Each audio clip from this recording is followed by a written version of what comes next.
Api di Bukit Menoreh. Cerita, Esa Mintarja. Audiobook, novel silat. Bab 34.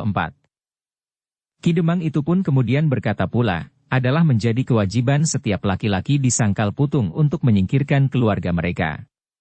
Mula-mula mereka harus dibawa kemari, sedang dalam keadaan yang gawat, mereka akan kita selamatkan pula. Melihat kemungkinan-kemungkinan yang dapat terjadi kemudian. Tetapi sementara dapat dipersiapkan desa di ujung timur Kademangan ini. Untara dan Widura mengangguk-angguk. Dan terdengar Widura berkata, kalau demikian, maka pembicaraan kita sudah selesai. Segenap perintah dapat dilakukan segera. Sedang pengungsian perempuan dan anak-anak dapat dimulai lewat tengah malam. Biarlah mereka menikmati ketenangan di tengah malam pertama. Biarlah anak-anak tidur meskipun hanya sebentar, sehingga mereka tidak akan terjaga semalam penuh karena kegelisahan. Pertemuan itu pun kemudian diakhiri. Para pemimpin kelompok segera kembali ke kelompok masing-masing. Menyampaikan berita terakhir yang telah mereka dengar. Setelah cukup lama mereka tidak maju ke garis perang, maka besok mereka akan berada di dalam gelar yang sempurna. Karena itu maka seakan-akan mereka kini merasakan kembali nafas keprajuritan mereka. Selama ini mereka merasa tidak lebih dari sekelompok laskar yang dihadapkan pada gerombolan perampok dan penyamun. Tetapi besok kedua pasukan akan berhadapan, sebagai pasukan dari Jipang dan pasukan dari Pajang yang selama ini belum menemukan penyelesaian, meskipun Adipati Jipang telah terbunuh di medan peperangan. Untunglah bahwa selama ini Laskar Pajang di Sangkal Putung sempat memberikan bimbingan kepada anak-anak muda Sangkal Putung untuk mengenal cara-cara bertempur dalam gelar yang sempurna. Mereka telah berlatih dengan tekun untuk melakukan pertempuran dalam cara ini. Berbagai gelar telah mereka pelajari. Meskipun mereka belum setangkas prajurit yang sebenarnya, namun ketangkasan mereka telah cukup mereka pergunakan sebagai bekal untuk mempertahankan kampung halaman mereka besok. Para prajurit yang memang belum lelap tertidur segera bangkit kembali dan berkerumun di sekeliling pemimpin-pemimpin kelompok mereka untuk mendapat petunjuk-petunjuk yang penting. Beberapa orang mendapat tugas khusus untuk memimpin anak-anak muda Sangkal Putung bersama Suandaru Geni, Ki Demang sendiri, Jagabaya dan beberapa orang bekas prajurit Demak yang kemudian menetap di Sangkal Putung. Sedang beberapa orang di antara mereka adalah petugas-petugas yang harus siap di atas punggung kuda masing-masing, yang apabila setiap saat diperlukan, mereka harus segera mencapai tempat-tempat yang dikehendaki. Sendawa pun segera kembali ke Banjar Desa. Betapa hujan seperti tercurah dari langit, namun orang itu beserta seorang pembantunya berlari kencang-kencang menembus lebatnya titik-titik air yang berjatuhan dari langit. Alangkah lebatnya hujan ini, desis Sendawa sambil mengusap wajahnya dengan telapak tangannya. Ya, sahut kawannya, hampir aku tidak dapat bernafas. Dan keduanya pun berlari semakin kencang, agar mereka tidak membeku di bawah bukan yang seakan-akan menjadi semakin lebat. Suandaru Geni dan Agung Sedayu sesaat kemudian berdiri termangu-mangu di pendapa Kademangan. Mereka harus segera berbuat sesuatu atas anak-anak muda Sangkal Putung. Tidaklah sebaiknya Ki Demang yang tua itulah yang berjalan hilir mudik di dalam hujan yang lebat. Karena itu maka Suandaru kemudian berkata, aku akan ganti pakaian kembali. Kenapa? Bertanya Agung Sedayu. Aku akan kenakan pakaianku yang basah. Bukankah aku harus menari-nari di dalam hujan itu kembali? Agung Sedayu termenung sejenak. Lalu jawabnya, aku juga. Sayang pakaian kering ini. Kalau pakaian ini basah pula, aku tidak lagi punya ganti besok. Apakah kita besok masih perlu berganti pakaian? Kenapa? Bertanya Agung Sedayu. Suandaru tertawa lucu sekali. Katanya, bagaimana kalau Sumangkar besok pagi-pagi memelukmu? Agung Sedayu tertawa. Tetapi ia tidak menjawab pertanyaan itu, bahkan ia berkata, cepat, gantilah. Aku juga mau berganti pakaian kembali. Waktu kita tidak terlalu panjang. Sebentar lagi kita akan sampai ke tengah malam. Pekerjaan kita akan bertambah banyak. Menyelenggarakan pengungsian orang-orang perempuan dan anak-anak. Biarlah orang lain mengurusnya, sahut Suandaru, aku akan tidur. Besok menjelang fajar kita harus sudah berada dalam gelar perang. Jangan membuang tenaga terlalu banyak. Agung Sedayu mengangguk-anggukan kepalanya. Dan sesaat kemudian keduanya pun telah berganti pakaian dengan pakaian-pakaian mereka yang basah. Bahkan mereka berdua sama sekali tidak mengenakan baju dan ikat kepala. Dengan meloncat-loncat mereka menuruni halaman dan berlari ke regol halaman. Suasana para penjaga di regol halaman telah berubah. Mereka telah mendengar perintah, apa yang harus mereka lakukan. Karena itu maka sebagian besar dari mereka harus mempergunakan waktu sebaik-baiknya untuk beristirahat, supaya tenaga mereka besok sepenuhnya dapat mereka manfaatkan. Swandaru dan Agung Sedayu segera berlari meninggalkan regol halaman. Semakin lama menjadi semakin cepat untuk mengurangi perasaan dingin yang seperti menusuk-nusuk kulit. Yang pertama-tama mereka datangi adalah Jagabaya Sangkal Putung untuk memberitahukan kepadanya tugas yang harus dilakukannya sejak malam ini. Jagabaya itu harus menyelenggarakan pengungsian dan besok memimpin sebagian dari laki-laki Sangkal Putung yang masih mungkin menggenggam senjata, melakukan pengawalan di Kademangan. Apakah perlu kita bunyikan tanda bahaya? Bertanya Jagabaya. Jangan, cegah Swandaru, tidak banyak manfaatnya. Hanya akan menimbulkan kecemasan dan kekacauan. Rakyat akan berbuat tanpa dapat dikendalikan. Jadi apakah aku harus mendatangi setiap rumah di seluruh Kademangan? Apakah begitu juga yang pernah kau kerjakan? Bertanya Swandaru. Tidak, sahut Jagabaya itu, aku hanya membangunkan beberapa orang, dan berita itu telah menjalar sendiri. Nah, lakukanlah.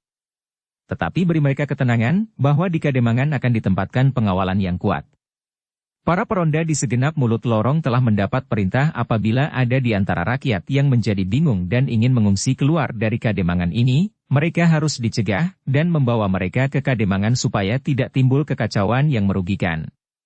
Aku akan mempergunakan tenaga-tenaga anak-anak muda untuk keperluan serupa, membantu pengungsian ini. Namun sebagian dari mereka harus beristirahat menjelang fajar besok. Jagabaya itu mengangguk-angguk. Katanya kemudian, baik. Kewajiban itu akan aku lakukan sebaik-baiknya. Sesaat kemudian Agung Sedayu dan Swandaru telah berada kembali di bawah lebatnya hujan. Mereka meninggalkan rumah Ki Jagabaya, akan memanggil beberapa orang pemuda untuk mengawani Ki Jagabaya itu. Sedang anak-anak muda yang lain supaya segera bersiap dalam susunan kelompok-kelompok yang telah ditentukan. Kemana kita pergi sekarang? Bertanya Agung Sedayu kepada Swandaru. Memanggil anak-anak, sahut Swandaru. Ya, tetapi kemana? Di rumahnya masing-masing atau ke gardu mana yang kita tuju pertama-tama? Ke rumah Tima. Mungkin anak-anak berada di sana. Agung Sedayu tidak menjawab. Segera mereka berdua berlari ke rumah Tima yang sedang merayakan selapan bayinya. Sampai di rumah Tima, Swandaru langsung meloncat menyusup regol masuk ke dalam halaman. Dengan tubuh dan pakaian yang basah kuyup mereka menaiki tangga pendapa yang terang benderang karena cahaya lampu-lampu minyak yang bertebaran tergantung hampir di setiap tiang-tiangnya.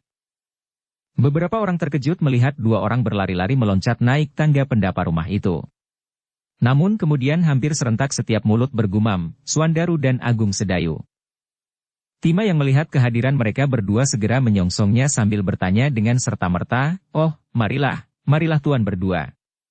"Ah, aku tidak sempat menyongsong ke rumah. Hujan lebatnya bukan main. Apakah kalian basah?" "Tidak," sahut Swandaru, "aku memiliki aji pengabaran. Tidak basah oleh hujan dan tidak panas terjilat api." Namun suaranya terdengar gemetar karena giginya gemeretak kedinginan. Yang mendengar jawaban Swandaru itu tertawa geli. Tetapi mereka menjadi iba melihat bibir Swandaru itu bergetaran. Mari silakan naik," Tima mempersilakan. "Sebenarnya sejak senja aku ingin datang kemari," berkata Swandaru kemudian, "tetapi aku belum sempat. Hujan telah tercurah dari langit. Meskipun demikian, aku paksa juga untuk mengunjungi selapanan bayimu. Nasi megana, telur bulat, sambal goreng yang pedas. Alangkah nikmatnya. Karena itu marilah naik," sekali lagi Tima mempersilakan. "Tetapi sayang, kami berdua basah kuyup." "Tidak apa, silakan." Gumam Agung Sedayu. "Kami bisa membeku kedinginan." Tima menjadi bingung. Apakah maksud Swandaru itu sebetulnya? Dan tiba-tiba berkata, "Apakah kalian memerlukan pakaian kering supaya tidak kedinginan?" "Terima kasih," sahut Swandaru, "aku kira tidak perlu pakaian kering, bahkan pakaian kalianlah yang akan menjadi basah kuyup." Tima menjadi bingung. Namun kemudian terdengar Swandaru berkata, sebelum nasi meganamu siap Tima, aku lebih dahulu ingin bertemu dengan beberapa pemimpin kelompok anak-anak muda Sangkal Putung yang kebetulan berada di rumah ini. Tima mengerutkan keningnya. Terasa dadanya berdebar-debar. Beberapa anak muda yang mendengarnya, dengan serta-merta bangkit dan berdiri mengelilingi Swandaru dan Agung Sedayu. Duduklah, minta Swandaru, aku tidak ingin mengganggu pertemuan ini. Nanti aku juga ingin turut menikmati suguhan-suguhan yang telah terlanjur siap. Tetapi anak-anak muda di pendapa itu justru semakin banyak yang berdiri melingkarinya, sehingga kemudian Swandaru terpaksa memperingatkan mereka sekali lagi, duduklah. Kalau kalian berebutan berdiri, nanti suguhan-suguhan itu akan terinjak-injak. Namun kali ini suara Swandaru itu pun seakan-akan tidak mereka dengar. Berebutan mereka mendekati Swandaru dan Agung Sedayu. Swandaru akhirnya menjadi jengkel. Tiba-tiba ia meloncat turun ke halaman, ke dalam hujan yang masih tercurah dari langit. Dalam keriuhan air hujan terdengar suara Swandaru di sela-sela derai tertawanya, nah, marilah, siapa yang akan mengerumuni aku lagi? Beberapa anak-anak muda mengumpat-umpat di dalam hatinya. Namun beberapa orang yang kebetulan pemimpin-pemimpin kelompok anak-anak muda Sangkal Putung melihat, bahwa ada sesuatu yang penting yang akan disampaikan oleh Swandaru kepada mereka, sehingga karena itu, maka ada di antara mereka yang benar-benar meloncat pula ke halaman, di bawah curahan hujan yang lebat. Heh, kau gila, teriak Swandaru. Tunggulah, aku akan naik lagi ke pendapa. Namun anak-anak muda itu tersenyum, jawabnya, pasti ada yang penting terjadi. Kalau tidak, maka aku kira Kakang Swandaru tidak akan datang ke tempat ini dengan pakaian basah kuyup dan tanpa baju. Anak setan kau, umpat Swandaru sambil tertawa, baiklah, marilah, ikuti aku ke Teritis Gandok.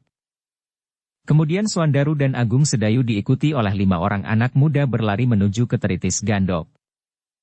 Ketika mereka sudah berada di tempat yang teduh, maka segera Swandaru memberitahukan kepada mereka, apa yang harus mereka lakukan. Apakah hanya ada 5 orang pemimpin kelompok yang berada di tempat ini? Ya Kakang.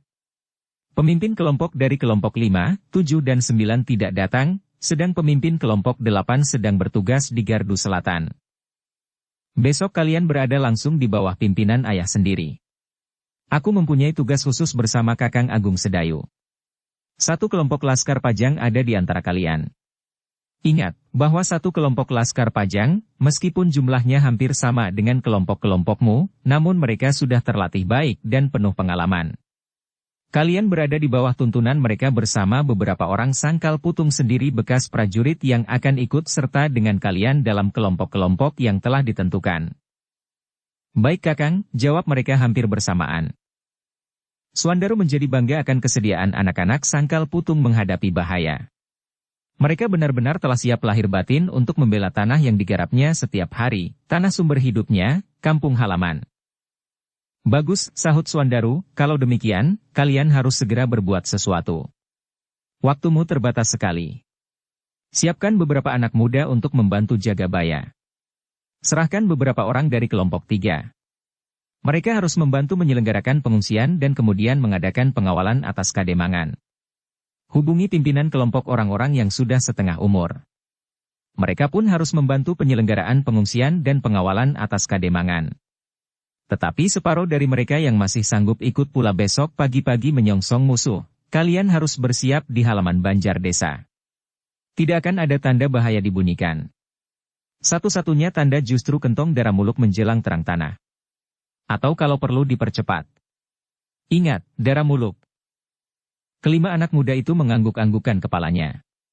Mereka sudah dapat membayangkan apa yang harus mereka lakukan bersama ayah-ayah mereka, paman-paman mereka, dan bahkan kakek-kakek mereka. Setiap laki-laki di Sangkal Putung. Setiap kelompok mempunyai tugasnya masing-masing. Kelompok anak-anak muda, kelompok orang-orang yang lebih tua dan kelompok orang-orang setengah umur yang masih sanggup menggenggam senjata. Bahkan anak-anak tanggung pun akan diikut sertakan dalam kesempatan yang sesuai dengan hasrat yang menyala di dalam dada mereka. Ketika semuanya sudah menjadi jelas, maka berkata Agung Sedayu, jangan kecewakan Tima yang telah terlanjur menyediakan suguhan buat kalian. Tetapi usahakan dengan bijaksana supaya kerja besok tidak terbengkalai. Baik Kakang, jawab salah seorang dari mereka, aku akan berusaha mempercepat hidangan itu. Sesudah itu, kami akan bekerja keras. Bagus, cobalah untuk beristirahat. Jangan kau peras habis tenagamu malam ini, sambung Agung Sedayu. Baik. Kalau demikian, kembalilah ke pendapa. Pakaian kalian pun telah basah pula. Tidak apa. Kami hanya tinggal sebentar duduk di antara mereka. Setelah semuanya menjadi semakin jelas, maka Swandaru dan Agung Sedayu pun segera berlari kembali ke pendapa bersama kelima anak-anak muda pemimpin kelompok itu. Di tangga pendapat Agung Sedayu dan Swandaru segera minta diri kepada Tima yang berdiri dengan mulut ternganga. Ia sama sekali tidak tahu apa yang sedang dilakukan oleh Agung Sedayu dan Agung Sedayu. Sehingga terloncat dari mulutnya, lalu apakah yang kalian kehendaki datang dalam pakaian yang basah kuyup tanpa baju, kemudian pergi sebelum aku memberikan apa-apa? Swandaru tertawa, nanti aku datang kembali. Tima tidak sempat berkata apapun lagi. Mereka yang di pendapa hanya sempat melihat Swandaru dan Agung Sedayu meloncat ke dalam hujan yang lebat dan hilang ditelan oleh kegelapan. Tima masih berdiri di atas tangga pendapa rumahnya. Ia merasa aneh atas sikap Swandaru itu. Namun telah terasa pula di dalam hatinya, bahkan setiap orang dan anak muda yang duduk di pendapa itu, bahwa sesuatu yang penting telah terjadi. Segera mereka menghubungkan perintah kesiapsiagaan yang meningkat akhir-akhir ini. Latihan-latihan yang lebih berat, dan kewaspadaan yang semakin tajam. Kini yang menjadi pusat perhatian mereka adalah kelima anak-anak muda yang masih berdiri di tangga pendapa. Meskipun pakaian mereka basah juga, namun mereka masih sempat naik ke pendapa dan duduk kembali di tempat masing-masing. Tima yang tidak sabar segera bertanya kepada salah seorang dari mereka, apakah yang penting? Yang ditanya menggeleng, tidak ada. Kau menyimpan rahasia itu? Bertanya anak muda yang lain. Tidak. Swandaru hanya datang untuk mempercepat nasi Megana yang telah dipersiapkan supaya tidak menjadi terlalu dingin. Tima segera mengerti. Kini ia yakin bahwa pertemuan itu telah dikejar waktu. Ada sesuatu yang penting akan terjadi. Demikian juga orang-orang lain di pendapa itu. Sehingga karena itu maka Tima berkata, baik. Aku akan percepat gelombang hidangan yang telah kami siapkan. Bukankah kalian ditunggu oleh tugas-tugas yang penting? Kelima orang anak muda itu tersenyum. Dan senyumnya itu telah membenarkan ucapan Tima yang segera bergegas ke belakang. Pertemuan itu cepat selesai jauh sebelum waktu yang ditentukan. Kelima anak-anak muda pemimpin kelompok segera memanfaatkan pertemuan itu. Sehingga sejenak kemudian, beberapa anak-anak muda segera berlari-larian berpencaran dari rumah Tima untuk melakukan pekerjaan masing-masing. Sebenarnya lah sangkal putung di dalam malam yang kelam, di bawah cucuran hujan yang lebat itu, telah terbangun karena sebuah kejutan yang menegangkan. Hilir mudik anak-anak muda dan orang-orang yang bertugas menyelenggarakan penyingkiran perempuan dan anak-anak, masuk keluar pintu-pintu rumah, mengetuk pintu-pintu yang masih tertutup dan memberitahukan kepada mereka untuk mengamankan diri mereka bersama anak-anak mereka. Rakyat Sangkal Putung benar-benar dicengkam oleh kecemasan. Cemas akan datangnya malapetaka besok, dan cemas akan hujan angin yang kencang. Namun mereka terpaksa meninggalkan rumah-rumah mereka, membawa barang-barang mereka yang paling berharga. Di bawah payung-payung belarak dan daun-daun pisang, mereka berbondong-bondong pergi ke Kademangan mengamankan diri dan barang-barang mereka. Tangis anak-anak kecil telah memecahkan kesepian Kademangan itu. Obor-obor belarak berlarian di dalam kelamnya malam. Namun sebagian dari obor-obor itu terbunuh oleh hujan yang masih saja tercurah dari langit. Tetapi pengungsian berjalan terus. Laskar Pajang yang berada di Kademangan telah menyingkirkan diri mereka sendiri dari pendapa. Mereka bertebaran di gandok dan di setiap sudut rumah itu untuk memberi tempat kepada para perempuan dan anak-anak yang segera akan memenuhi pendapa itu. Pendapa Kademangan Sangkal Putung itu segera menjadi hiruk-pikuk. Rengek anak-anak di antara tangis bayi. Sedangkan beberapa orang perempuan menjadi gemetar ketakutan. Tetapi mereka menjadi agak tentram ketika mereka melihat beberapa orang laki-laki, suami-suami mereka, anak-anak mereka, dan saudara-saudara mereka telah siap dengan senjata di tangan mereka. Apalagi ketika mereka melihat beberapa orang prajurit Pajang yang hilir mudik di antara mereka. Seolah-olah mereka berada di dalam pelukan tangan-tangan yang akan sanggup melindunginya. Ternyata waktu merayap terlampau cepat. Prajurit-prajurit Pajang dan laki-laki Sangkal Putung yang besok harus maju berperang, sama sekali tidak mendapat kesempatan untuk beristirahat. Karena itu maka Untara segera mengambil kebijaksanaan lain. Setiap orang yang besok akan ikut serta dalam perlawanan terhadap Laskar Jipang langsung di garis peperangan harus meninggalkan Kademangan dan pergi ke Banjar Desa. Demikianlah maka sesaat kemudian seperti banjir yang mengalir mereka meninggalkan halaman Kademangan. Dan sesaat kemudian laki-laki di halaman Kademangan itu menjadi semakin susut, tetapi sebaliknya perempuan dan anak-anak menjadi bertambah-tambah. Yang tinggal di halaman itu, selain para pengungsi, tinggallah beberapa orang laki-laki dan para pemuda yang bertugas mengawal mereka. Tetapi di samping mereka, hampir setiap laki-laki yang seharusnya tidak turut dalam setiap persiapan karena umur-umur mereka yang telah lanjut, ternyata tidak mau ketinggalan pula. Meskipun mereka telah dibebaskan dari kewajiban itu, namun mereka tidak dapat tinggal diam. Seorang yang berambut putih seperti kapas berkata kepada temannya yang berdiri di sampingnya, di teritisan Kademangan itu, "Hem, kenapa aku tidak diikut sertakan dalam barisan yang besok akan menyongsong lawan itu?" Temannya yang sudah tidak bergigi satupun menjawab, "Aku juga menyesal. Kemarin aku sudah berkata apabila ada bahaya datang setiap saat, aku sanggup untuk maju ke garis perang terdepan." Tetapi Ki Jagabaya tertawa sambil menunjuk gigiku yang telah habis ini, "Gigimu telah habis, Kek." Aku menjawab, "Bukankah aku tidak akan menggigit musuh-musuhku?" Tetapi tanganku masih kuat mengayunkan pedang. Jagabaya itu tidak percaya. Aku telah memberinya bukti. Dengan sebuah kapak, aku membelah sepotong balok di halaman rumah Ki Jagabaya. Tetapi Ki Jagabaya masih juga tertawa sambil menjawab, "Balok itu tak dapat bergerak, Kek. Kalau lawanmu itu mampu menghindar dan menjauh, kau akan kehabisan nafas untuk mengejarnya." Terlalu Ki Jagabaya itu. Meskipun demikian aku sekarang membawa kapakku itu. Aku akan membuktikan bahwa aku masih mampu membelah kepala musuh-musuhku. Temannya yang berambut putih kapas mengangguk-anggungkan kepalanya. Katanya, "Aku pun masih dapat memanjat pohon kelapa di halaman rumahku. Kau tahu, di rumahku ada 25 pohon kelapa. Aku memanjatnya berganti-ganti tanpa istirahat." Temannya yang tak bergigi mengangguk-anggukkan kepalanya pula. Jawabnya, "Itulah. Mereka menyangka kita sudah pikun. Nanti, apabila orang-orang Jipang itu ada yang merembes sampai ke halaman ini, akan aku buktikan kemampuanku." Mereka kemudian berdiam diri. Dengan tajamnya mereka mengamati beberapa orang prajurit Pajang yang masih bertugas di regol halaman itu. Di teritisan yang lain mereka melihat anak-anak muda yang telah bersiaga penuh. Sebagian dari mereka menyeret pedang di lambung mereka, dan sebagian lagi memandi tombak di pundak mereka. Kedua orang tua itu mengangguk-anggukkan kepalanya. Mereka berbangga di dalam hati mereka. Tetapi mereka lebih berbangga hati lagi, ketika mereka melihat orang-orang tua sebaya dengan mereka, membawa senjata-senjata pula di tangannya. Seorang yang duduk di tepi pendapa, meskipun hampir seluruh kulitnya telah berkeriput, namun tangannya masih juga menggenggam sebilah pedang karatan. Pedang yang agaknya tidak pernah disentuhnya selama ini. Namun justru pedang-pedang yang karatan itu merupakan senjata yang berbahaya.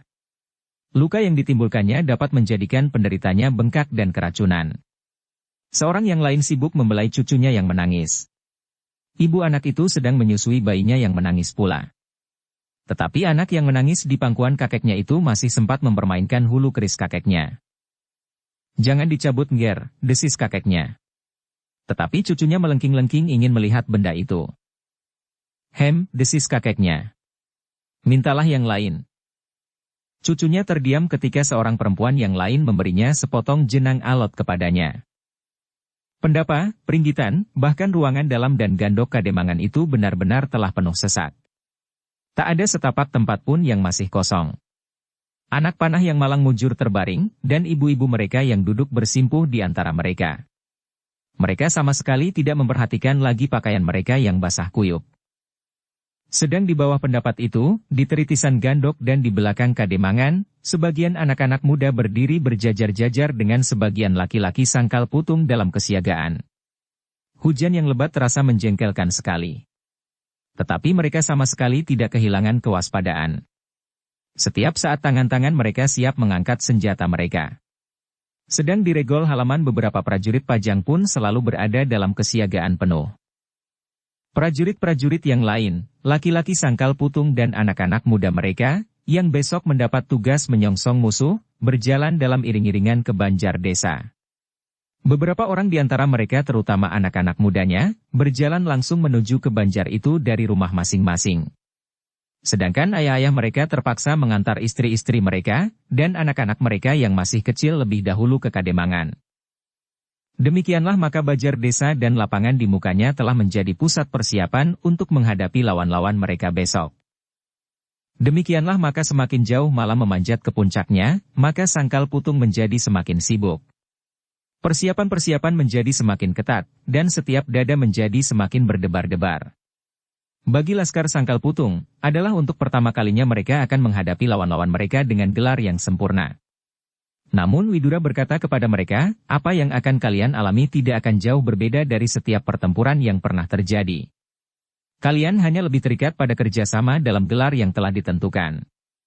Namun untuk selanjutnya apabila kalian selalu ingat kepada segala petunjuk yang pernah diberikan kepada kalian, maka kalian tidak akan menemui kesulitan apa-apa.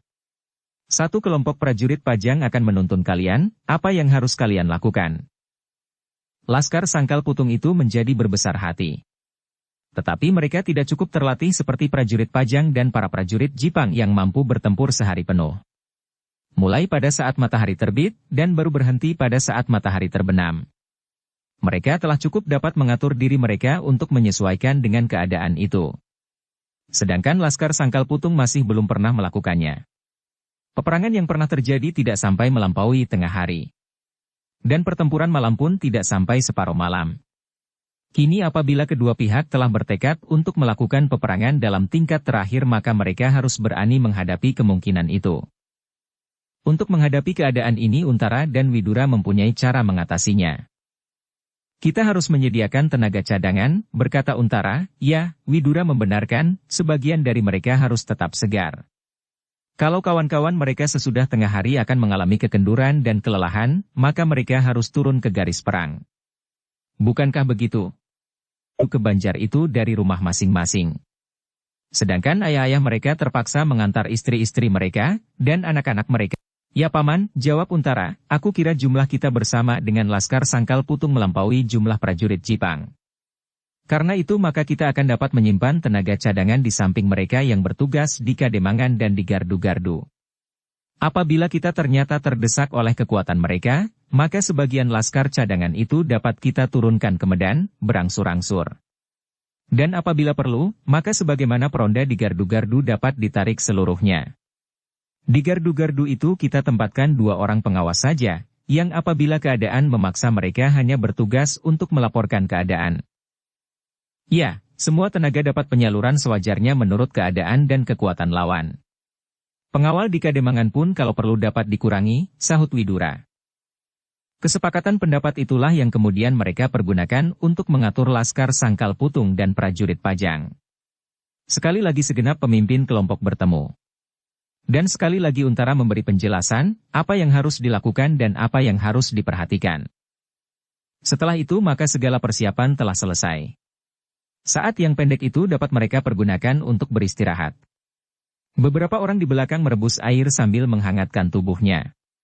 Sedang beberapa orang yang masih sakit, yang ditempatkan di Banjar Desa itu menjadi kecewa, bahwa mereka tidak dapat ikut serta kali ini menyongsong pula kedatangan Macan Kepatihan. Ketika malam telah melampaui pusatnya, maka Untara telah mengirim 2 orang berkuda untuk menghubungi para pengawas di gardu terdepan. Namun mereka belum melihat sesuatu dan bahkan para pengawas yang langsung berada di lingkungan lawan pun belum memberikan laporan apa-apa tetapi Untara dan Widura tidak melemahkan kesiagaan. Mereka tetap dalam kesiapan. Setiap saat laskar di Banjar Desa itu dapat digerakkan. Namun demikian, masih ada yang selalu membayangi perasaan Untara, Widura dan bahkan beberapa orang Sangkal Putung yang lain. Kitanumetir masih belum tampak di antara mereka. Sehingga semakin dekat fajar menyingsing, harapan mereka untuk mengikut sertakan Kitanumetir menjadi semakin tipis. Apalagi ketika kemudian telah datang beberapa orang dari Kademangan membawa makan pagi bagi Laskar Sangkal Putung dan prajurit Pajang di Banjar Desa itu. Maka mereka tidak akan memperhitungkan kekuatan Kitanumetir lagi. Kepada laskarnya Widura berkata, makanlah. Makanlah sekenyang-kenyangnya. Mungkin sehari nanti kalian tidak mendapat kesempatan untuk makan. Apalagi makan, minum pun belum tentu. Apabila kekuatan kita melampaui kekuatan lawan atau sebaliknya, maka pertempuran itu akan lekas selesai.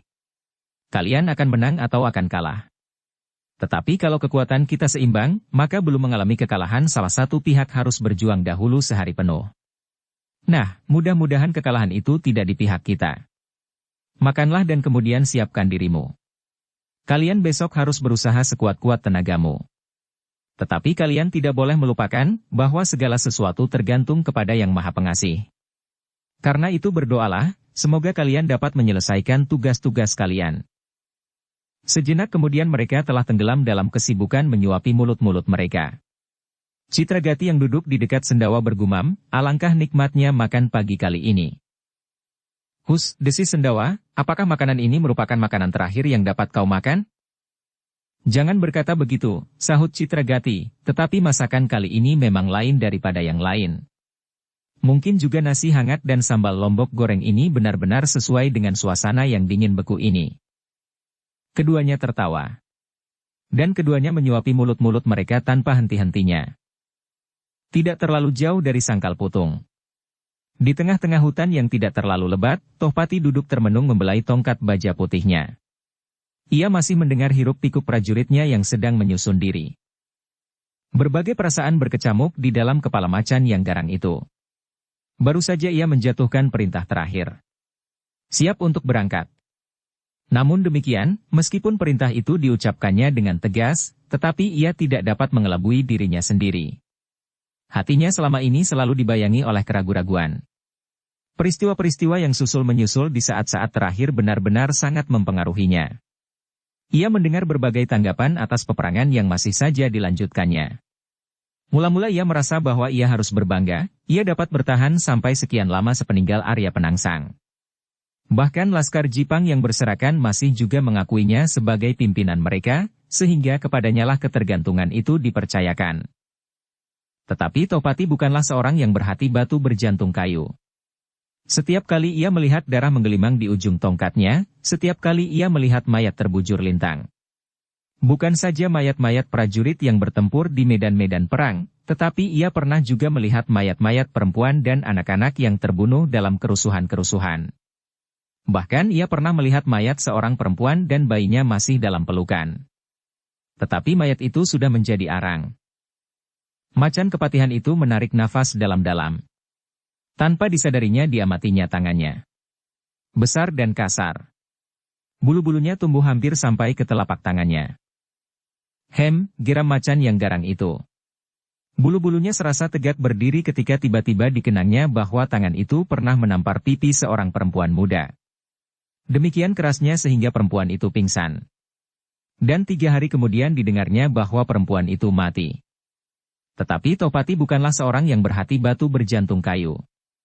Setiap kali ia melihat darah menggelimang di ujung tongkatnya, setiap kali ia melihat mayat terbujur lintang. Bukan saja mayat-mayat prajurit yang bertempur di medan-medan perang, tetapi ia pernah juga melihat perempuan itu datang kepadanya sambil mengumpat-umpatinya. Dituding-tudingnya wajahnya sambil mengucapkan sumpah serapah yang paling menyakitkan hati. Tohpati, berkata perempuan itu, kau bunuh suamiku itu. Tohpati menggeleng-gelengkan kepala. Seakan-akan perempuan itu berdiri di mukanya kini. Suaminya, yang baru saja mengawininya, terbunuh di medan perang. Dan perempuan itu menyalahkannya. Ketamakanmu atas kekuasaan telah membunuh suamiku, berkata perempuan itu, kaulah yang kelak akan menjadi adipati menggantikan Adipati Jipang, tetapi suamiku yang kau korbankan. Pada saat itu Tohpati tidak mau mendengar perempuan itu berteriak-teriak sehingga tanpa disadarinya, terbakar oleh kemarahan yang memuncak, perempuan itu ditamparnya. Tetapi sama sekali ia tidak bermaksud membunuhnya. Perempuan itu bukan satu-satunya, desisnya, ada 10, 100 bahkan ribuan perempuan yang menangisi kematian suaminya. Tetapi perempuan-perempuan pajang, perempuan-perempuan sangkal putung menangisi kematian suaminya dengan kebanggaan di dalam hati. Meskipun mereka menangis, tetapi mereka dapat berkata, kematianmu adalah tawur bagi sawah ladang, kampung halaman. Kematianmu akan dikenang seumur negeri ini. Tohpati mengangkat wajahnya ketika ia mendengar Sanakeling berteriak memberikan aba-aba. Sesaat kemudian terdengar suara alap-alap Jalatunda menyahut, dan kemudian yang lain-lain pun terdengar meneruskan perintah Sanakeling itu. Tohpati menarik nafas dalam-dalam. Perintah itu adalah perintah mempersiapkan diri untuk segera berangkat ke Sangkal Putung. Tetapi Tohpati seakan-akan masih saja terpaku di ambennya. Ia masih duduk termenung sambil membelai tongkat berkepala tengkorak kuningnya. Ia masih tenggelam dalam 1000 macam kenangan. Bahkan sejak ia menjadi prajurit dalam Kadipaten Jipang. Pada masa Demak masih mengumandang namanya, kemudian datanglah bencana itu. Perang saudara antara Jipang dan Pajang ketika tahta Demak kosong sepeninggal Sultan Trenggana yang gugur. Dan kini ia tinggal di dalam barak ilalang dengan orang-orang sekasar Sanakeling, selicik alap-alap Jalatunda dan setamak dirinya sendiri. Kembali Tohpati terkejut ketika ia mendengar seseorang memasuki gubuk itu. Ketika ia berpaling dilihatnya Sanakeling berdiri di ambang pintu dengan wajah berseri-seri. Semuanya sudah siap Kakang Tohpati. Kita menunggu perintah untuk berangkat. Tohpati pun kemudian tegak berdiri. Sekali ia menarik nafas pula sedalam-dalamnya. Kemudian terdengar ia menggertakkan giginya. Ia ingin menindas setiap perasaan yang dapat mengganggunya. Karena itu sebelum ia bertempur melawan orang-orang Pajang dan Sangkal Putung, ia harus memenangkan perasaannya lebih dahulu. Tetapi alangkah sulitnya. Ia tidak dapat mempergunakan senjatanya yang mengerikan itu dalam pertempurannya melawan perasaannya sendiri. Namun tiba-tiba Tohpati itu berteriak keras-keras sehingga Sanakeling terkejut, "Siapkan mereka. Aku segera akan datang." "Baik Kakang," sahut Sanakeling yang tiba-tiba berteriak pula tanpa disengajanya. Ketika Sanakeling kemudian lenyap di dalam kelam di luar barak itu, maka Tohpati pun kemudian melangkah perlahan-lahan. Sampai di ambang pintu ia berhenti sesaat. Ia tidak tahu kenapa ia berpaling. Kenapa tiba-tiba ia ingin memandangi segenap isi ruangan itu. Lampu minyak. Tiang-tiang bambu. Sebuah gelodok bambu di sudut dan sebuah gendi di atasnya. Amben bambu tempatnya berbaring tidur. Itu saja. Baru Tohpati itu melangkah keluar. Hatinya berdesir ketika di dalam cahaya obor ia melihat berbagai macam umbul-umbul, rontek dan tunggul-tunggul. Terasa sesuatu yang aneh merayap di dalam hatinya. Ia sama sekali tidak memerintahkan untuk membawa segala perlengkapan upacara perang itu. Tetapi agaknya perintahnya untuk membuat gelar yang sempurna telah menumbuhkan perintah pula untuk membawa segala macam tanda-tanda kebesaran Jipang. Meskipun umbul-umbul dan rontek itu sudah menjadi kumal karena tidak terpelihara. Namun bahwa barang-barang itu dapat diselamatkan telah membesarkan hatinya pula. Itu adalah jasa Paman Sumangkar, gumamnya di dalam hati. Sementara itu Tohpati diam mematung. Diamat-amatinya seluruh pasukannya yang telah siap menunggu perintahnya. Tiba-tiba hatinya merasa tersentuh oleh kesetiaan laskarnya itu. Meskipun keadaan mereka telah jauh terperosok dalam kesulitan yang sangat, namun di bawah panji-panji kebesaran Jipang, terasa seakan-akan ia benar masih seorang senapati perang yang berwibawa.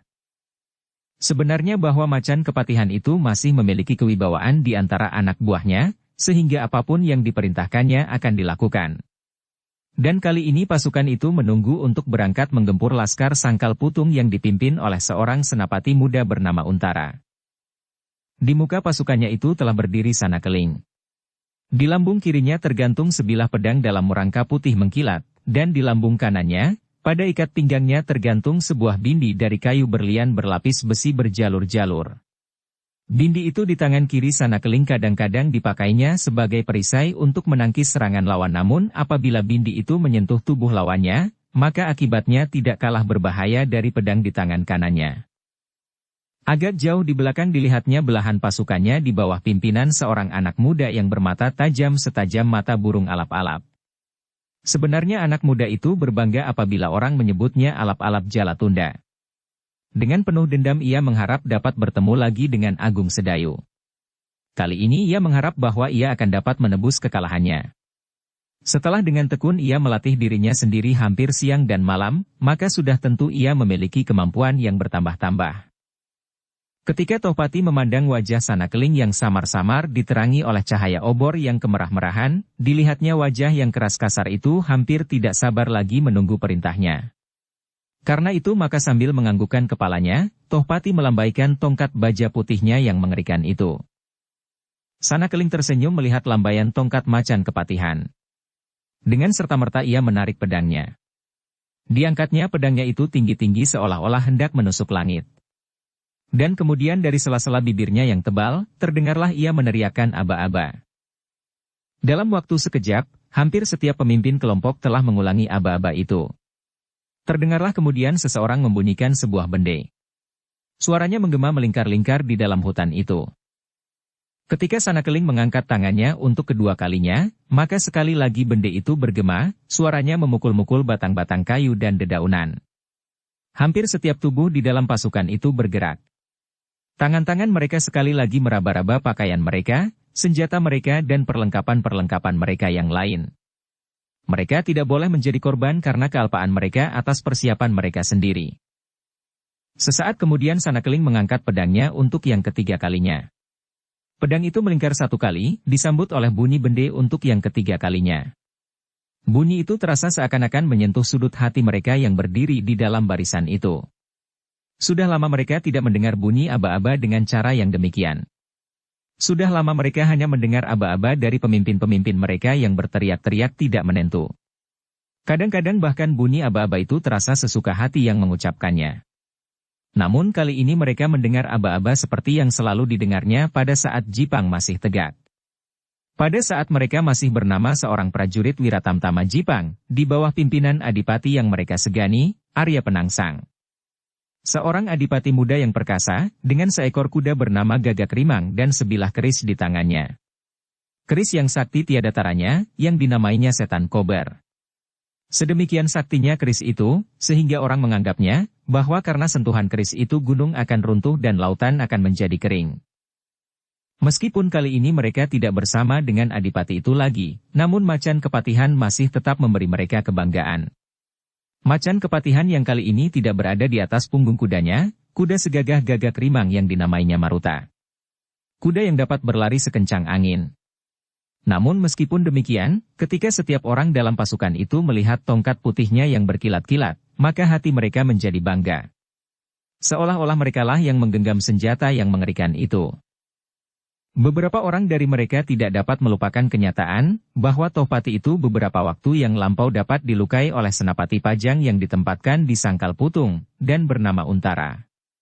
Tetapi mereka menganggap peristiwa itu sebagai sebuah kecelakaan. Tohpati pasti tidak dapat dikalahkan oleh siapapun. Mungkin Ki Gede Pemanahan, Ki Penjawi, atau Ki Juru Martani. Tetapi tidak oleh orang lain. Apalagi Untara. Tohpati pada waktu itu pasti baru melindungi seseorang atau lebih, sehingga dirinya sendiri dikorbankannya.